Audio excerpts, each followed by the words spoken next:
Welcome to This Is My Architecture. I'm Peter, and I'm here with Gal from Epsagon. Gal, good to have you here. Hi, great being here. All right, so before we talk about your solution, tell us a bit about your company.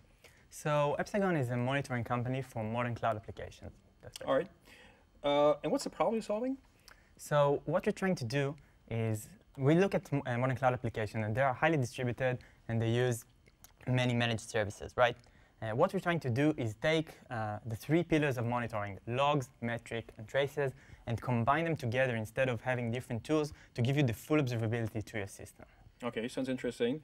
And this is what you've built. So walk us through. So what's going on here is this is the part of the architecture that's in charge of generating metrics for Lambda functions. Part of the things that we're monitoring is Lambda functions for our customers. And we want to be able to understand different metrics about them. Memories, when they are out of memories, if they had a timeout, if they had errors, things like that. So the first thing that we do here is if we have the client's Lambda function, we have to get data about it, right? So what we chose to do is to use the CloudWatch integration with Kinesis to stream different parts of the Lambda's CloudWatch logs into a Kinesis in our account. And this is the first part where we get data from our users to our system. OK, I see. So you grant access basically to your customers' accounts, from your customers' accounts to your account, and allow basically data influx into a Kinesis stream. OK, I see. What happens next? What's the next part? OK, so this Kinesis is getting parts of the logs of a Lambda, right? When the Lambda started executing, when it finished executing. And now we have to transform these logs into what we call invocation records, records that describe different invocations of our client's Lambdas. So this is what this Lambda is in charge of. It's basically a transform Lambda, right? It gets data from this Kinesis, which is log data. And using this DynamoDB, which is the DynamoDB that stores data about the functions of our customers, how many memory do they have, how many times they have, what is their timeout. Using data from this database, it can analyze these logs and create what we call invocation records, records that describe, OK, there was an invocation. It took X, Y, Z. It had an error. It didn't have an error. It had a timeout. And also, it can update this database for something that we call partial invocations. So because Lambda is being triggered with partial data from Kinesis, like chunks of logs from a lot of customers, sometimes we don't get it all in the same Lambda invocation. So we also use this database to keep track of what's going on. At the end, we get this Kinesis stream, which is a stream of all the records of our different clients' invocations. OK, sounds really good. So that DynamoDB is containing data from all of your customers, right? And you utilize that information to power that decision-making process.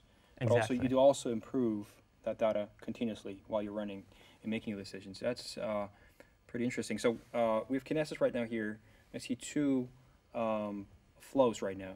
So talk me through this one, maybe. Yeah, so this Kinesis has invocation records, right? And this is something pretty valuable for us in Epsagon.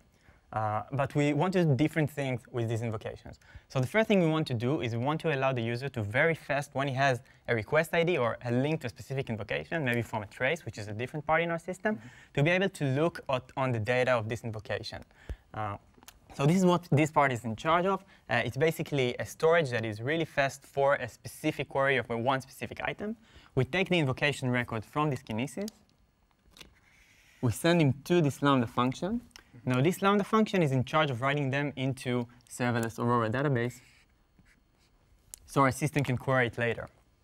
Now, usually Lambda and Aurora doesn't mix well, right? Because connection pooling can be problematic with Lambda. But the Kinesis Lambda integration solves this for us because Kinesis basically limits how many concurrent Lambdas are executing at the same time. All right, OK. So see, so you achieve two things. You have a storage for pretty much instant querying, right, which happens here. And you make sure that you buffer or protect from an overload. Yeah. OK. So what happens right here? So the second part is the more aggregative part, right? Because looking at a specific invocation is nice, but when you want to look at an overview of your system, you sometimes want to look at aggregated metrics. Let's say, for example, what's the P90 duration of a specific Lambda function? Because if it's being close to timeout, then maybe I'm going to have a problem soon. So this is what this part is in charge of, making this aggregated data. So we take these invocation records, and we throw them into Firehose. Now Firehose batches them together and put them in S3 for us. Now we have kind of a data lake here, right? All of the invocation being stored in a specific S3, which we can query using Athena in order to get the results that we need. Okay.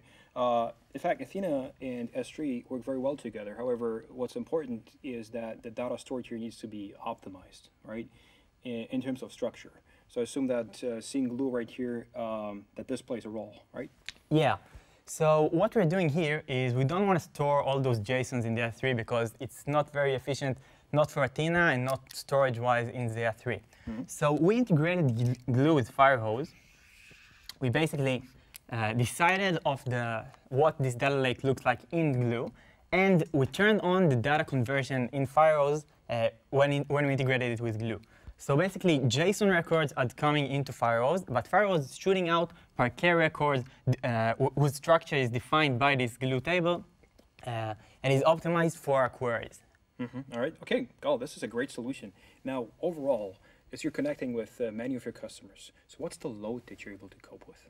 So this system is designed to deal with a very high load. We have hundreds of thousands of Lambdas that we're monitoring for our clients with billions of invocations per month. So you can say it's a lot of data that we're ingesting. So that's actually why, A, we're using serverless, because a lot of these things are auto-scaling pretty easily. And secondly, we try to cut the data as soon as possible. So streaming the logs, we only stream very relevant lines that are relevant for us.